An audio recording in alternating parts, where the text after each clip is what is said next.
Okay, முதல்ல இருந்து பேசிடலாமா? Okay, இன்ட்ரோலேருந்து ஆரம்பிச்சிடலாமா? ஜோதிட ரகசியங்கள் நேயர்கள் அனைவருக்கும் ஆயில்யம் ராமமூர்த்தியின் அன்பான வணக்கம்.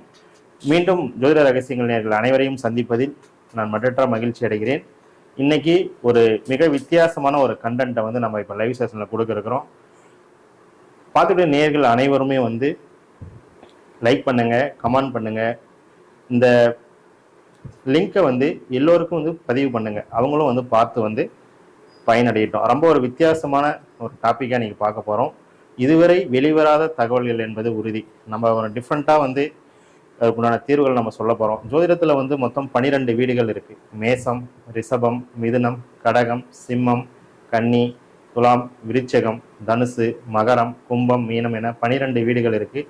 இந்த 12 வீடுகளும் முடக்கானால் என்ன மாதிரி பாதிப்புகளை கொடுக்கும், அந்த பாதிப்புகளை நிவர்த்தி செய்வதற்கு நம்ம எந்த மாதிரி கோயில்களுக்கு போய் நம்ம நிவர்த்தி செஞ்சு நற்பலனை வந்து நம்ம அடைஞ்சிக்க முடியுன்ற விஷயத்த பார்க்க போகிறோம்.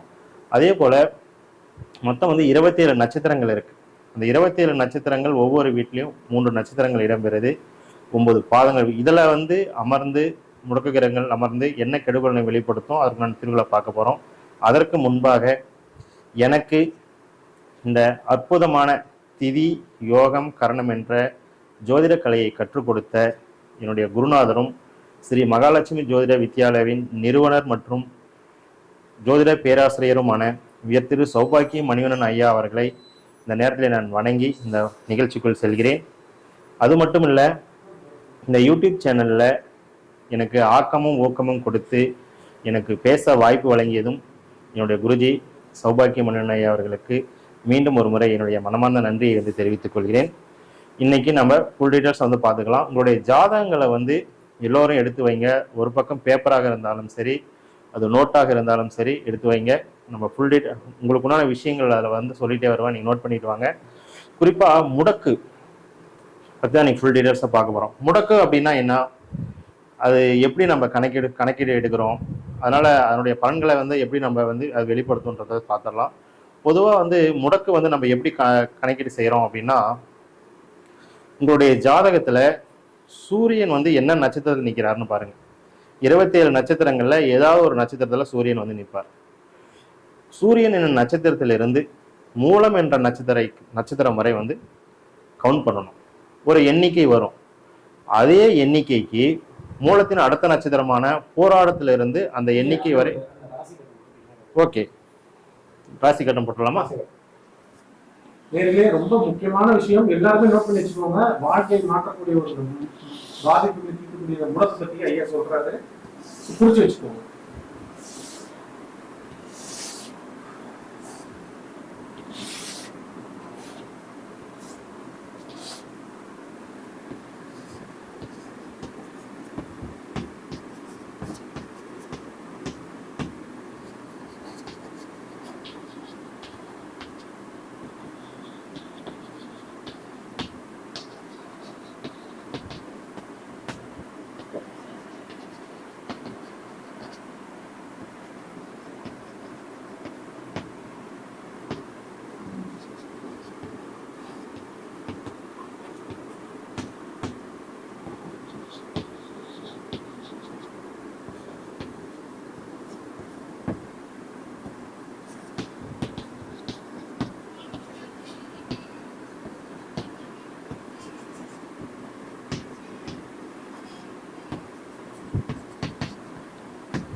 நான் ராசி கட்டமே போட்டிருக்கேன். புதுசாக பார்த்துட்டு நேயர்களுக்கும் அவங்களுக்கு தெரியணுன்றதுக்காக காலப்புருஷ தத்துவத்தின்படி 1வது வீடு மேசம், 2வது வீடு ரிஷபம், 3வது வீடு மிதுனம், 4வது வீடு கடகம், 5வது வீடு சிம்மம், 6வது வீடு கன்னி, 7வது வீடு துலாம், 8வது வீடு விருச்சகம், 9வது வீடு தனுசு, 10ஆம் வீடு வந்து மகரம், 11வது வீடு கும்பம், 12வது வந்து மீனம்.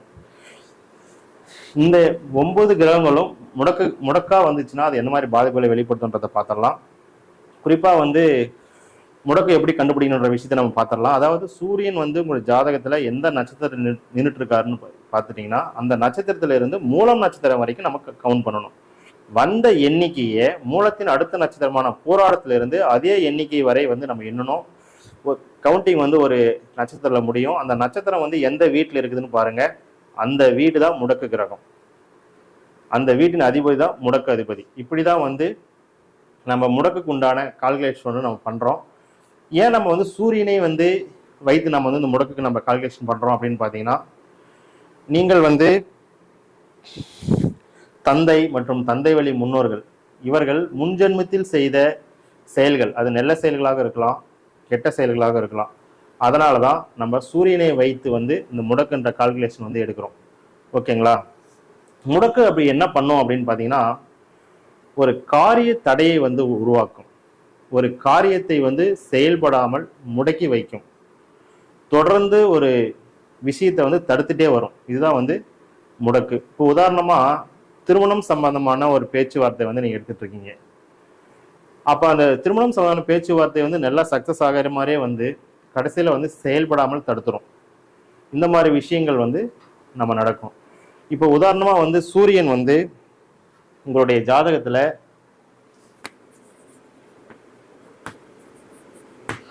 ஆயில்யம் மகம் பூரம், சூரியன் வந்து உங்க ஜாதகத்துல ஆயில்யம் மகம் பூரம் என்ற நட்சத்திரத்துல நிக்குதான்னு பாருங்க. இந்த நட்சத்திரத்துல நின்னுச்சு அப்படின்னா உங்களுக்கு வந்து மேச வீடு, இதுதான் வந்து மேச வீடு. இந்த மேச வீடு என்பது முடக்காக வரும். அந்த மேச வீட்டின் அதிபதி யாருன்னு பாத்தீங்கன்னா செவ்வாய். அப்ப அந்த செவ்வாய் வந்து உங்களுக்கு முடக்கு அதிபதியா வந்துருவாரு, முடக்கு கிரகமா வந்துருவாரு. அப்ப செவ்வாயினுடைய காரகங்கள் எல்லாமே உங்களுக்கு நிறைவேறாம முடக்காயிட்டே இருக்கும்.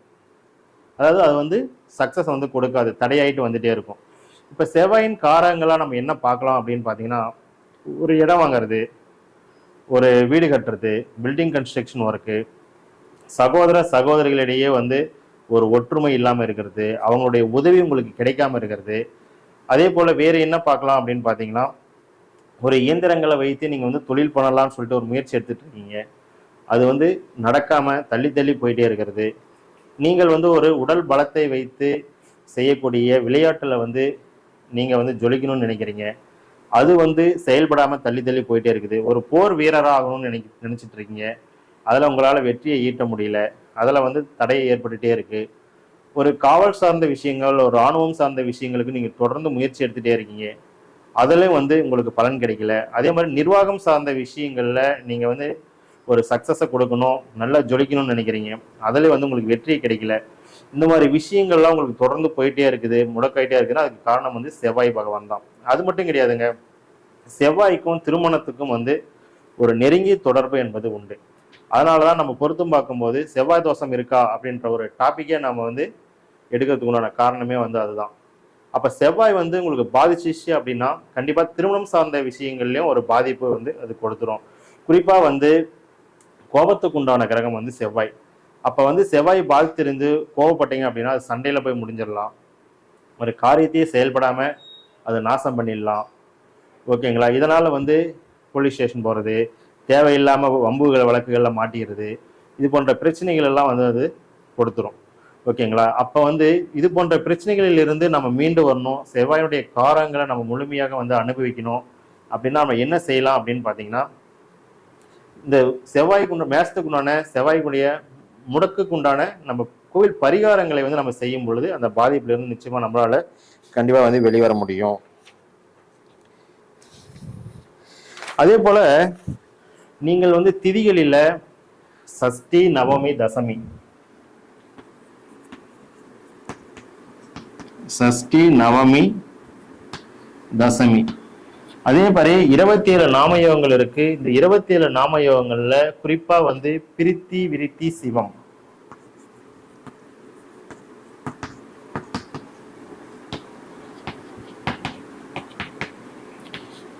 இந்த நாமயோகங்கள் பிறந்திருந்தா, இந்த திதிகளில் பிறந்திருந்தா உங்களுக்கு செவ்வாய் முடக்கதிபதியா வந்துச்சுன்னா இந்த பாதிப்பு வந்து இன்னும் வந்து உங்களுக்கு கூடுதலா நடந்துட்டு இருக்கும்.